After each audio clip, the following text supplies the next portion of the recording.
One of the most challenging statements when discussing overbearing and unwarranted government surveillance is the supposedly slam dunk slogan, well, if you've nothing to hide, you've nothing to fear. This statement is often delivered smugly, in the full expectation that this supposedly unassailable piece of logic could not possibly be countered, and that the debate is now over. But it's not unassailable, not in the slightest, because it rests on a pretty massive assumption, that of a benign government. And although government surveillance has always been my bête noire, as you will be well aware if you are a regular viewer, I can see why people say it. If government really was benign, it might well be unassailable. I say might because it not only assumes that the current government is completely benign, it also assumes the same for all future governments. In 1932, Germany was one of the most open and tolerant societies on earth. Berlin in the 1920s was a refuge for all sorts of sexual misfits, whores, lesbians and homosexuals, and there were over 100 such clubs in the cities to cater for all this deviancy. In January 1933, the Nazis were elected. The rest is, of course, history. Tens of thousands of such people perished in the camps in the following decade. So even if the government of the day is the most altruistic and benevolent government that ever existed, how the hell do you know who's going to be in power next year? So that's about as true as that nasty little statement ever gets. In Britain in the late 50s, Harold Macmillan famously declared of the country that he presided over, "You've never had it so good." And it was true too, and remained so at least until the oil crisis of 1973. But this was no political spin from that old-fashioned Prime Minister for whom the word patrician seemed tailor-made. He really believed it and also wanted it to be true.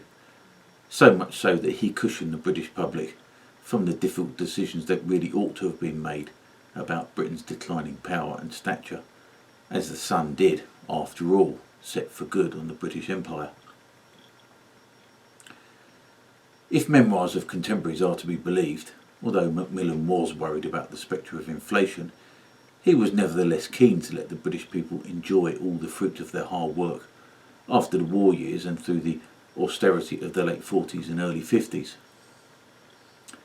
The 50s and 60s seems a particularly rosy time now.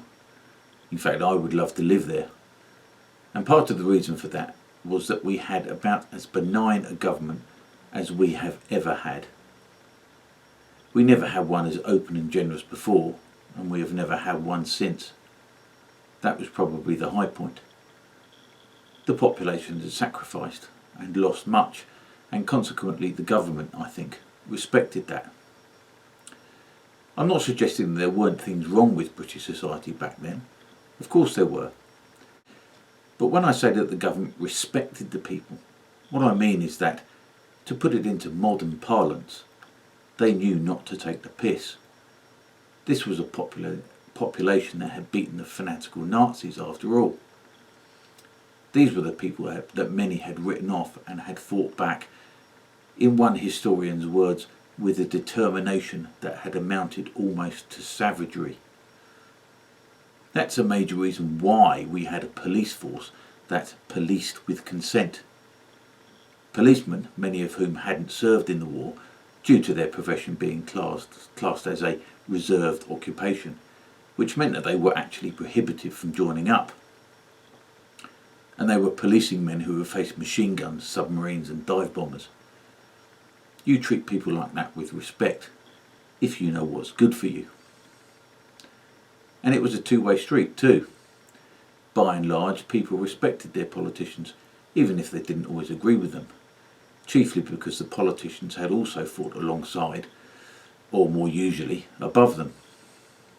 I don't think that it's any surprise at all that our respect, grudging though it may have been, began to evaporate as those that had served in the war were inevitably replaced by younger men who had no experience of being shot at.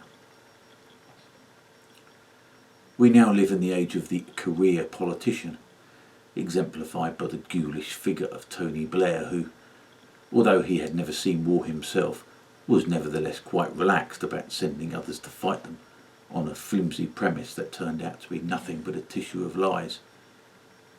Blair, though, to give him his due, which is something I'm very reluctant to do, and unlikely to do so again, did at least have a proper job before entering politics, which is more than you can say for much of the current crop of unprincipled nobodies. Nobodies whose career progression goes from university to an internship which was viable because Daddy could afford the rent on a central London flat, then a job as a political researcher to one or two tries at a hostile seat, before being parachuted into a safe seat that even a monkey could hold on to. And there they sit, often for decades, earning 80,000 a year plus very, very generous expenses. And it's no wonder we don't respect them. But then, as the vast majority of us have never been through a war either, it's quite obvious they don't respect us either. They treat us with the disdain they think we deserve, and we hate them in return. Is that a healthy state of affairs for one of the world's oldest democracies? Not really, but the difference between us and them is that they still pick up their £6,700 monthly paycheck, whether we hate them or not. And we're the ones footing the bill. And so if you have a government you hate and one that distrusts you, you will necessarily have a government that is extremely unlikely to be benign. So now we have a government full of little men with brittle egos who seem perversely attracted to the idea of being thought strong or decisive.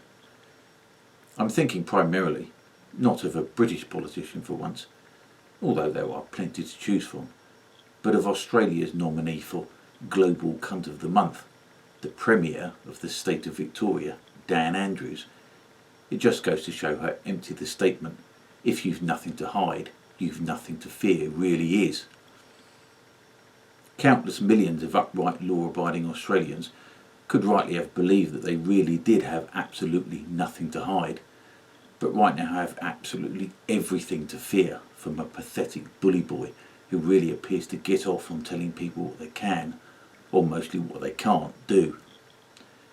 Endless months of pointless lockdown in Melbourne, international travel banned, interstate travel banned, even if it's less than 5 kilometres to the state line, since all Aussies are banned from travelling more than that distance away from their homes anyway, a nationwide mask mandate even in the enormity of the Australian outback, a new app that must be downloaded by all citizens in South Australia that employs facial recognition and geolocation software, so that if the SA police text you, you have 15 minutes to get back to them with a photo of you in your house, or else the boys in blue will come and kick down your door, as well as the usual indignities of jib-jab mandates, passports, and now, as announced by the aforementioned Dan Andrews, booster jabs, since the jab, as elsewhere, seems not to be working as promised.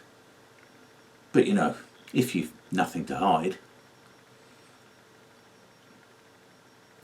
But there is another pernicious little bit of spite that is more pertaining to the current climate than the specious "if you've nothing to hide" argument.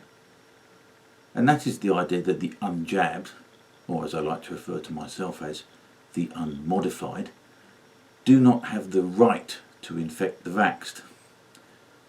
Now, just like "if you've nothing to hide," this argument does seem to have some logic on its side.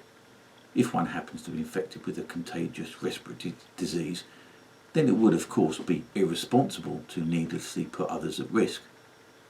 That's a given. Even in the case of the common cold, this theoretically still holds true. In fact, there are serious people in workplaces all around the world that experience hefty absenteeism from the spread of such colds, and who genuinely feel that the stereotype of the coughing, spluttering, wheezing and sneezing worker ostentatiously struggling into work despite their condition definitely does more harm than good.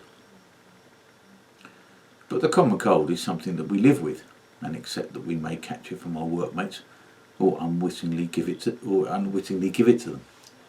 We accept that risk, that small level of risk. Because to not accept it is instead to accept that we are going to be off work repeatedly and cumulatively for perhaps several weeks every flu season. Most people, most sensible people, agree that in most workplaces that is just not sustainable. If someone in the office brings in a cold, the chances are we're all going to get it. We deal with it, complain and carry on. What are we to do otherwise? But COVID, of course, is not the common cold. Well, it is for most of us, and so the risk factor can be judged in the same way for most of us. But for those tiny number, and it very definitely is a tiny number, there is a very real risk to health and to life. And we should be mindful of that, even perhaps take precautions, reasonable precautions. But as far as our right or otherwise to infect others is concerned, rests on the eminently sensible slogan, "Your right to swing your fists ends at the tip of my nose," mostly attributed to the former Associate Justice of the Supreme Court of the United States, Oliver Wendell Holmes. And there's a reason that little nugget of wisdom has survived down the ages. It's correct, and it's correct particularly in the context of America, where until very recently at least the concept of liberty was the core value of the United States. But, and there's always a but just like if you've nothing to hide, it also rests on some unspoken assumptions. In this case, the swinging fists are COVID, the dangerous element. But the trouble with this analogy is that the nose is now potentially so huge that there is every chance that a man merely swinging his arms as he walks is in danger of connecting with this monumental hooter. Therefore, the man must be prevented from walking down the street, just in case. In the case of COVID, if we are to take the COVID enthusiasts at their pessimistic word, the nose that is at risk, the so-called vaccinated, is so big and so vulnerable that it is capable of being at risk in almost every single thing that human beings do in the course of their normal everyday lives.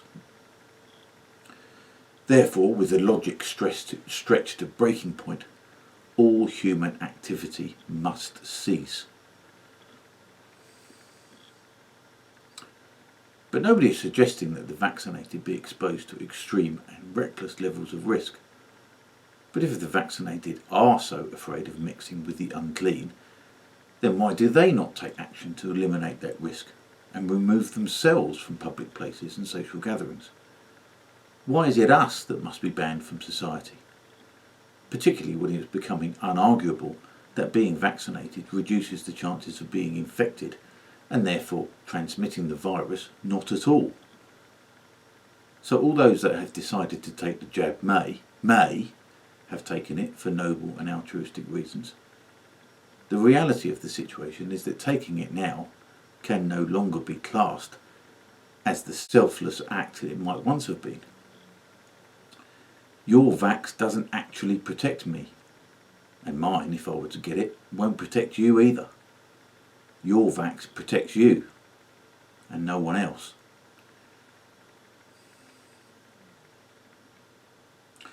But still the timid masses shriek, "You don't have the right to infect me." Still they maintain that we are being irresponsible, reckless and uncaring, and killing Granny, rather than trying to ensure that, if death comes, it will be as comforting as possible, hopefully with her loved ones at her bedside, rather than being totally and utterly alone as she leaves this life for oblivion. But even if they were right, that position is so extreme in its assumed demand that no one person can ever be allowed to subject another to any risk whatsoever. Normal social human interaction can never continue. To allow it, we are told, is to be selfish. But is it not selfish to demand that someone else must undergo a medical procedure that they may be wary of, and one that cannot be undone? Is it not selfish to demand that someone must put something into their body that they would rather not, and surrender that most precious and most basic sovereignty of all? Is it not selfish to demand that someone else must put aside their critical faculties, their healthy scepticism and their bodily integrity, solely to appease those that were too timid to take a risk that we are happy to take? And is it not selfish for fully grown adults to insist that ever younger children must be forced to take an unwarranted and unnecessary risk to their health, a risk that may blight their entire lives or even prevent them from having children themselves when their time comes, just so that they can feel safe? Is that not selfish? Is that not cowardly? Is it not, in fact, an inversion of the moral certainty that adults must do everything they possibly can to keep children safe, rather than instead treating children as shields that must be put in harm's way to protect unprincipled, cowardly and snivelling adults? Isn't that selfish? Isn't that in fact as selfish as anyone could possibly be?